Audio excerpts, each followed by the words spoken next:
It's the Ross Tucker Football Podcast. Oh, yeah, it is. But it's not just any Ross Tucker Football Podcast. It's a teaching tutorial Thursday with Professor Greg Cosell from NFL Films University. Class is about to be in session. We are presented, of course, by DraftKings and DraftKings Sportsbook. Love those dudes. We will have a spread the word winner via social media. It's really easy. Quote tweet any tweet from @RossTuckerPod on Twitter. That's how you can be the spread the word winner. We're looking for a few good quote tweeters. By the way, speaking of spreading the word via social media, make sure you're looking at my tweets @RossTuckerNFL because I am giving away a Madden tonight in honor of the momentous occasion of a new Call of Duty coming out and Arizona Cardinals being on a short week.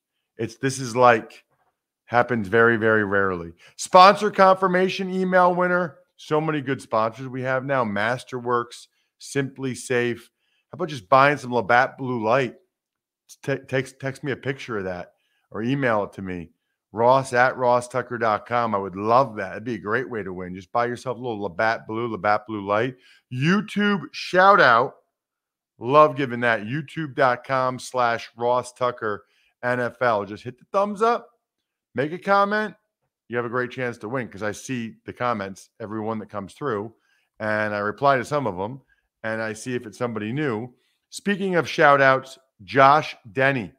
Josh Denny, you are today's patron of the day. Patreon.com/RT Media. The only place you can see the even money bets in black and white. You can see the Friday picks, the press box food grades, the power rankings. Both Grades and Tuckheads J are amazing. It's Big Show time. The Big Show. Okay, he's the executive producer of the NFL Matchup Show on ESPN, the show the pros watch. Make sure if you can't watch it live, you at least DVR it because it's the way that coaches and players actually look at the game and the film that they watch. The great Greg Cosell @Greg Cosell on social media. Greg, let's start with tonight's game. Two really disappointing teams. High expectations. So far, they're 2-4. Wow. I mean, this is a huge game. You get to 3-4, you're in the mix. 2-5. What stands out to you about these two squads right now? Well, I think the number one thing is just really the lack of any kind of consistent offense for the Cardinals.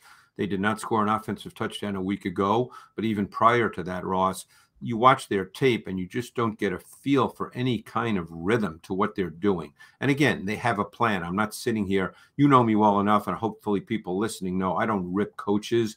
They work really hard. I know how hard I work watching tape, so I know what they do. So I'm not going to sit here and say anything negative about Kingsbury. But whatever they're trying to get done right now, it's not working. There's just no feel to what they're doing. It seems to be an offense of individual plays. In other words, if they can make a few individual plays with Kyler Murray, who's a very talented player, then the offense can put up some yards and points. But if those individual plays don't occur, for instance, if Murray cannot make his second reaction plays where he breaks down a defense with his great movement ability, then it doesn't seem as if there's any rhythm or feel to their offense, and they don't generate any sustainability. So it's been a difficult offense to watch on tape. I'll tell you what they should do 2 minute the whole game. I'm not even kidding. Like they're better, I feel like, Greg, when they're in 2 minutes. Just go, I mean, look, maybe you know, you have the other thing to keep in mind is we know Kyler Murray is really talented, but he is 5'10". So there's certain things he can't do. I've had this conversation with coaches about certain throws that shorter quarterbacks can't make. I've had this conversation regarding Russell Wilson as well. So your point is a good one. Maybe the best way for them to play is to just spread it out and go tempo and force the defense to spread. And if Murray doesn't see a throw with his first read and maybe his second read, with the defense so spread, maybe he has an opportunity then to make a play with his legs. But we'll find out. They do get D-Hop back tonight. Obviously, he's one of those receivers that's open even when he's covered, and maybe that will help Murray feel that, hey, I can make some throws now that I didn't feel comfortable making prior. You know, it's interesting because previous years with Kingsbury, they've had a lot of 4 wide sets. They've actually run it really well out of those 4 wide sets. I don't get it either. I mean, because I always thought they actually had a decent rhythm. Look, every team has, no matter who the players are, has 5 wide receivers at least on their roster. But obviously with D-Hop out and all the injuries they faced, Rondell Moore was out for a while, A.J. Green missed some games. Maybe they didn't feel they could put 4 wide receivers out there that they felt comfortable with. But you're right. They normally were among the league leaders percentage-wise in snaps with what we call 10 personnel, 1 back and 4 wide receivers. Maybe now with their receivers coming back, you'll see more of that and therefore more spread. The Falcons at the Bengals is another awesome game. I'm really impressed by the Falcons, Greg. I thought they were going to be terrible, and they've been better than that. The Bengals kind of got their Burrow to Jamar Chase mojo back against the Saints. What jumps out to you about Falcons Bengals on Sunday? Well, this is kind of a rhetorical question, but when was the last time a quarterback was the NFC Player of the Week after throwing 14 balls? That was Marcus Mariota last week. They're a very interesting offense. And in some ways, not all, but in some ways, they're like the Eagles, Ross, in the sense that the zone read element is there on almost every play with Mariota because he's basically a shotgun quarterback for the most part. And so the zone read element is always there. You have to defend that. It stresses and challenges defenses. They're not throwing for a lot of yards. They're not necessarily running for a lot of yards, but they're efficient. They're one of those teams, when you watch the run game, you never come away saying, wow, they just lit it up. They were just blowing people off the ball, and look at those gaping holes. But it seems like they're always in short yardage. I mean, this past week against the Niners, they were 9 of 14 on third down, which is phenomenal. And 9 of those 14 third downs, Ross, were 3 yards or less. If you told a team that every week, they would take that in a heartbeat. And that's the way their run game is. Since Patterson has been out, it seems like they get 4 yards, then 3 yards. You never come away saying, wow, they're just dominating with the run game. But they seem to be in short yardage situations an awful lot. You know what it is? It's 3 yards Algier, 4 yards Huntley, 3 yards Algier, 4 yards Huntley, 14 yards Mariota.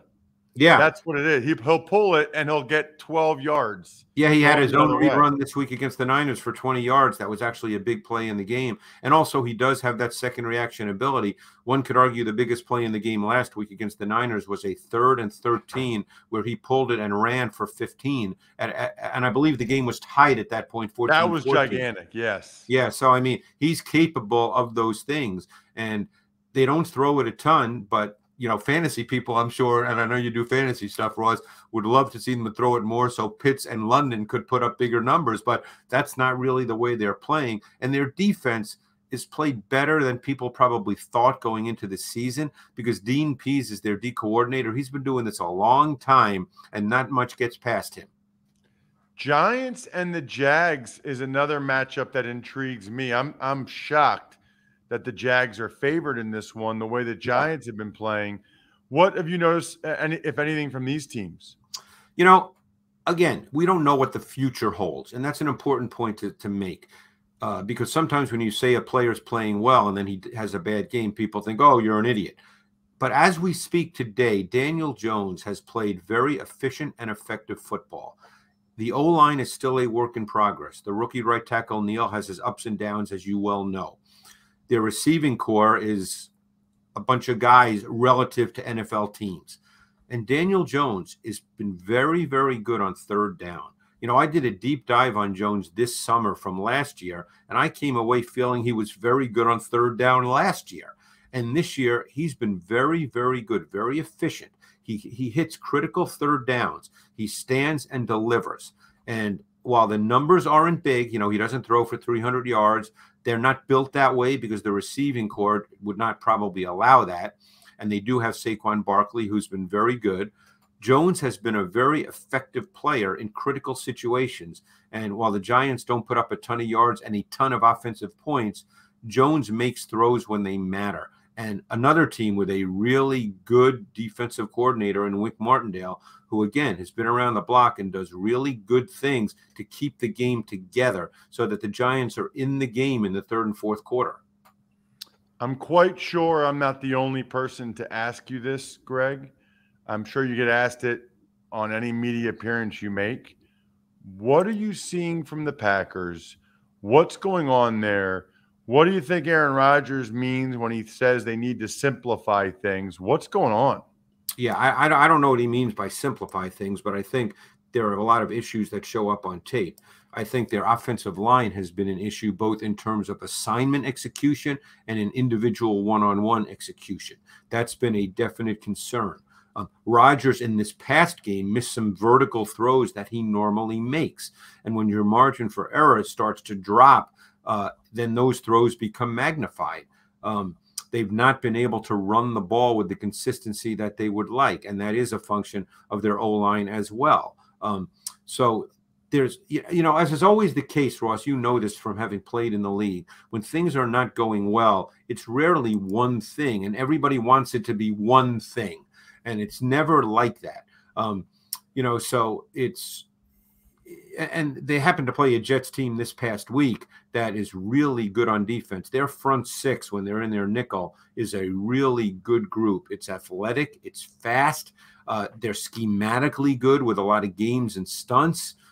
They're good on the back end. They don't play a lot of man coverage, but they're really good in zone, which is really good because someone like Sauce Gardner, who played a lot of boundary press man in college, has really evolved beautifully in his first year playing zone corner, where he sees things well, recognizes splits, recognizes routes, plays with his eyes really well. So, they played a really good Jets defense. And again, because the Jets have been so bad, no one is yet taking the Jets, I guess, seriously. But the tape tells you that the Jets are a very good defense.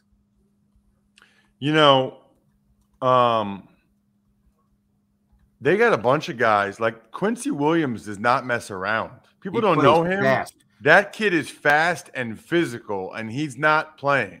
No, and Mosley, that's what I'm saying. They're nickel front with Mosley and Williams, who are predominantly the nickel linebackers. Mosley plays every snap. Williams is predominantly the other linebacker in nickel. Quan Alexander gets a few snaps here and there, but he plays fast too. So their linebacking core in nickel is very fast, very active. It's a Franklin, if you look at their upfront players, they might not be household names, but they're really good players with versatility in alignment, like Franklin Myers. Sheldon Rankins was at one point was a top 12, top 13 pick in this draft. He still plays with quickness and burst. Lawson is not a bad player as an edge rusher. This is not a bad. Quinton Williams is a monster. Yeah, Quinton Williams is playing really good football right now. So, this is a really good nickel group up front. And they play fast. It's an athletic group. So, they gave the Packers a lot of problems. And, the Packers are a struggling offense right now. And there's many, many reasons, including Rodgers, who, as I said, the tape tells you missed some throws. Yeah, I don't envision the Broncos scoring very many points on this Jets defense at all.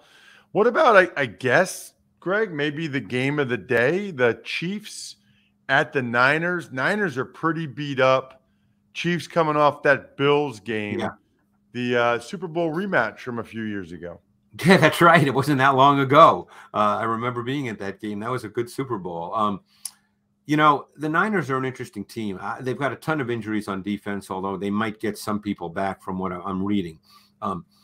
But last week, in a game that was 14-14 at halftime, the Niners, I think, got a little out of whack because they ended up with 42 Jimmy Garoppolo dropbacks and only 13 called runs by running backs. And you and I both know that's not the way they really want to play. And I think playing at home, playing against a team that obviously can score with a quarterback that is difficult to play against because he's so good with his second reaction movement ability, which breaks down the structure and discipline of your defense, it would seem to me, Ross, that the Niners would go back and try to play what I think we all feel is Niners football. Run game, control the clock, control the pace and tempo of the game, be physical. They have a very multiple run game in how they get to what they do. They get to a lot of basic runs, zone, gap scheme in a lot of different ways, and they block it differently. And sometimes they add other schemed runs like wham, things of that nature. And it would seem to me that they would want to get back to that and control the game. Because while Garoppolo certainly did not have a bad game last week, I don't think they want him dropping back 42 times by choice. I'm stunned by that number. Absolutely stunned by that number. Because you'd think, too, with all the injuries they had on defense, that they would want to keep those guys off the field and control the clock more rather than let Atlanta dictate the tempo and control the clock. That is surprising to me to hear one that final stat. point is they have been playing without Trent Williams, who may well be back this week. So they were not playing with their best left tackle and maybe the best left tackle in the league. And they are playing with a second-year player at left guard, and they're basically rotating a rookie right guard with a veteran right guard. So, I think that to pass protect that many times is difficult. There's a lot of talk about the Chiefs maybe trying to get Odell Beckham Jr. When you watch them, Greg, do you still – I don't know, Juju made some plays. They got Valdez-Scantling, Sky Moore, Watson. I think it's interesting that a lot of people are saying that the Chiefs might be one of the Odell Beckham Jr. contenders. Yeah, the Chiefs are an interesting offense to watch because Patrick Mahomes is so much a second reaction player. When he drops back in the first reads there, he throws it, and he throws it as well as anybody in the league. We know that. He's a great player.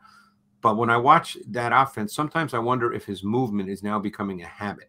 And because he's so good at it, Ross, we say, okay, that's Patrick Mahomes. He's great.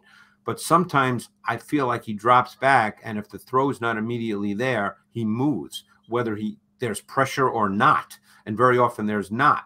And he's really good at it. We saw that the Smith-Schuster touchdown was him off movement. He makes so many plays off movement. He's rare. You're almost not sure what to make of that, because you say to yourself, and maybe it's me being old school, and I accept that, you say to yourself, can you live like that every single game, playing outside of structure, moving around, and continually making plays? And he's done it so many times that even when he throws the interception at the end of the Buffalo game, which is when he moved as well again, and obviously did not see Teron Johnson, we don't say, oh, he's not a good quarterback, because that would be silly, because he is. But, when I watch the tape, sometimes I feel, settle down, let's throw the ball from the pocket, and let's execute the offense. And he's outstanding at that when he does that. Indianapolis, Tennessee, the only matchup of two teams above 500. That's wild. What do you got there, Greg? Yeah, I think Indy's offense is starting to come around a bit. They had to make some significant O-line changes because of their left tackle position. They started the season with Matt Pryor, who's not really a left tackle. He's now playing right guard. They've tried the rookie Raymond, or Rahman, I guess it is, and he really has struggled. So essentially they went back to an old reliable who's probably not a great left tackle, but he's played a lot of snaps in this league, and that's Dennis Kelly. And their O-line was much better this week. It was one of their better performances, if not their best performance of the season.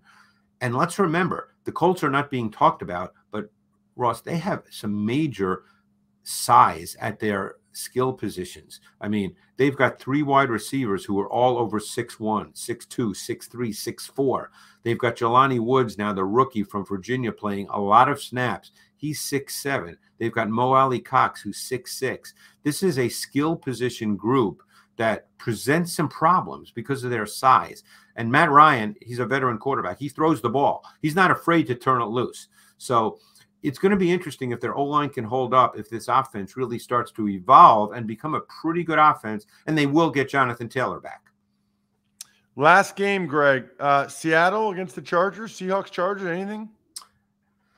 The Seahawks have become a little fun to watch. Geno Smith's playing really, really good football. He's decisive. He knows where to go with the ball. When he decides to pull it down and run, he's decisive with that as well.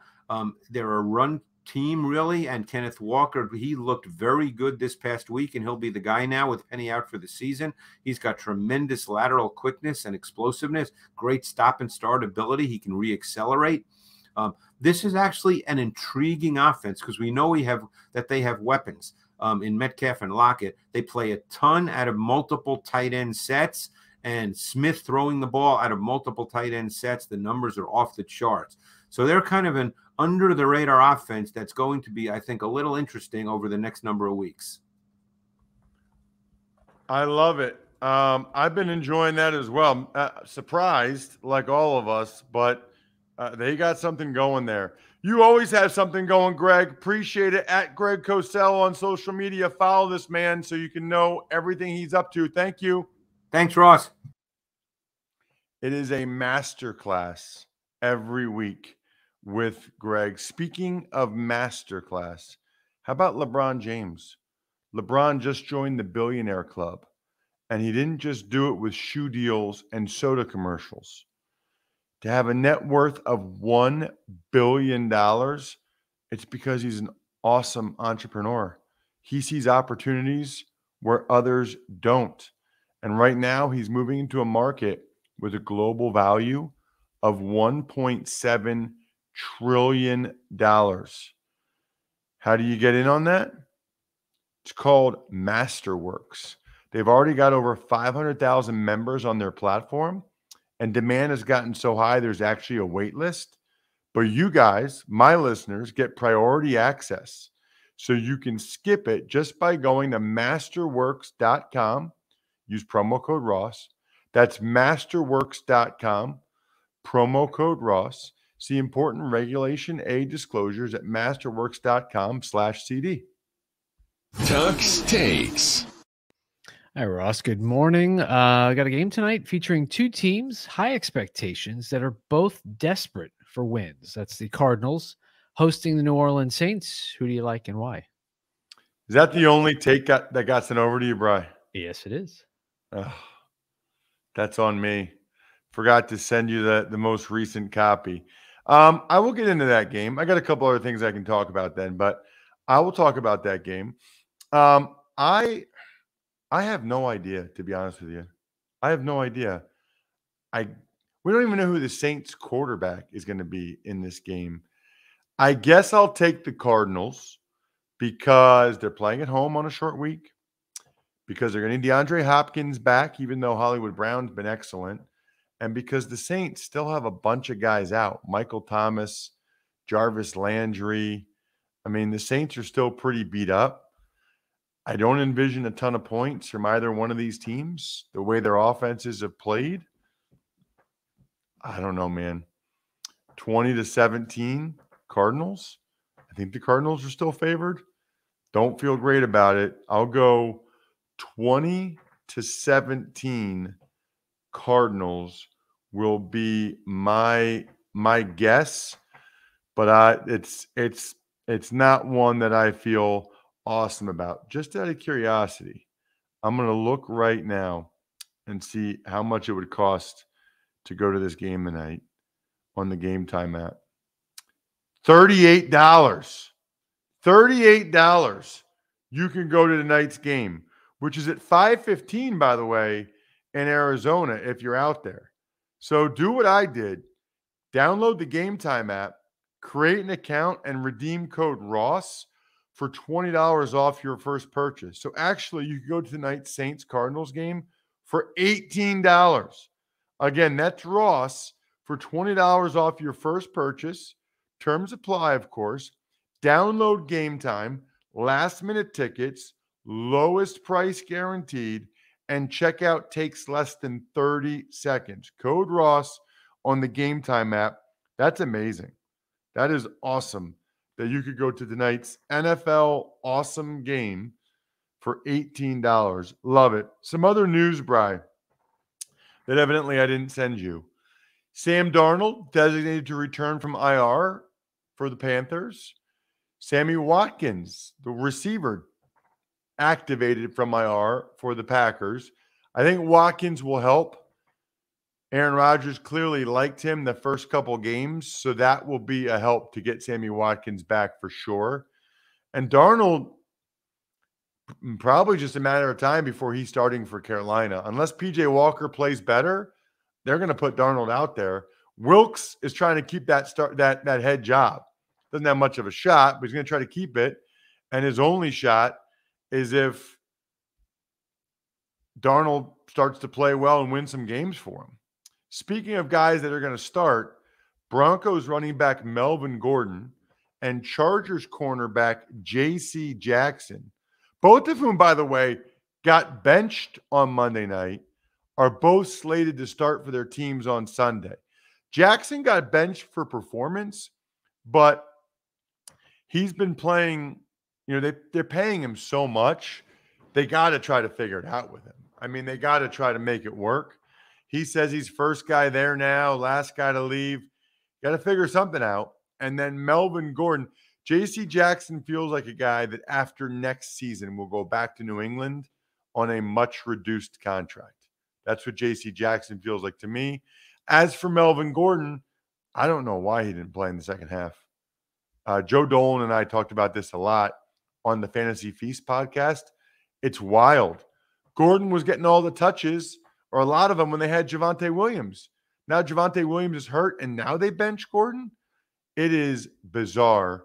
The only other thing, Bry, is Kenny Pickett, Steelers quarterback, and Tua Tagovailoa both practiced in full on Wednesday, should start Sunday night, which, wow, not good timing for the NFL. Concussions have been such a big topic this year already, and now your marquee Sunday night game is two guys just coming off concussions.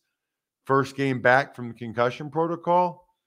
Probably not ideal for the NFL. Before we get to an email, Bri, football season means it is Labatt Blue Light season. Big fan of Labatt Blue Light.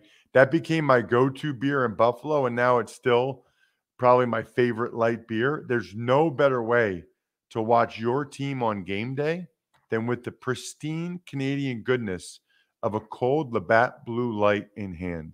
Stock up and be the MVP of your tailgate and share a Labatt on game day with your crew.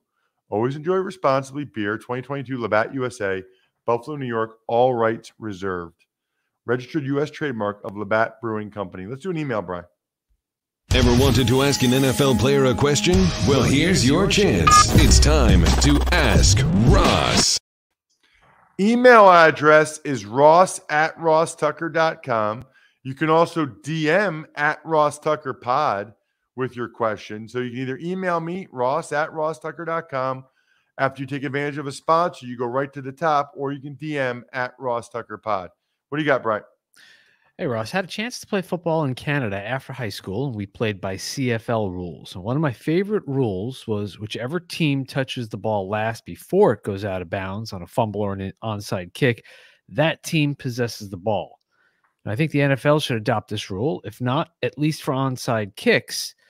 That way, the kicking team can then just jump up and try and hit the ball out of bounds for possession. What do you think? That is from Trevor. Wow, that's interesting, Trevor. I did not know that. I did not know that was a CFL rule. That sounds like lacrosse, when whoever's closest to being out of bounds gets the ball when it goes out of bounds, which is wild.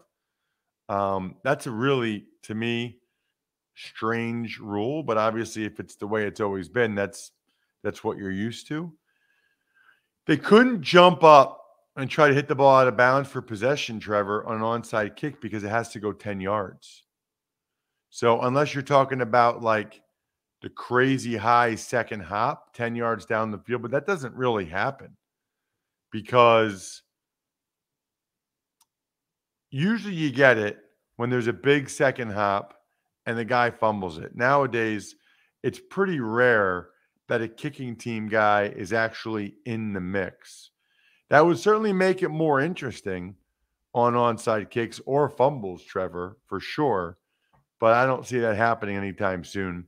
Shout outs for the I Think We're Done Here members of patreon.com/RT Media include Pizza Boy Brewing, Sporticulture, HumanHeadNYC.com, SteakhouseSports.com, Go-Bengals.com, Evergreen Economics, Vision Comics with an X, BackOfficeScheduler.com, and the gift to get for the holiday season for a loved one, MyFrontPageStory.com. All the other shows are posted, both Fantasy Feasts, Even Money, College Draft, Business of Sports, and I'll make all my picks on tomorrow's Picks Friday. Enjoy the game tonight. I think we're done here. Thanks for listening to the Ross Tucker Football Podcast. Make sure to also subscribe to the Fantasy Feast, Even Money, Business of Sports, and College Draft. All available at Apple Podcasts, rosstucker.com, or wherever podcasts can be found.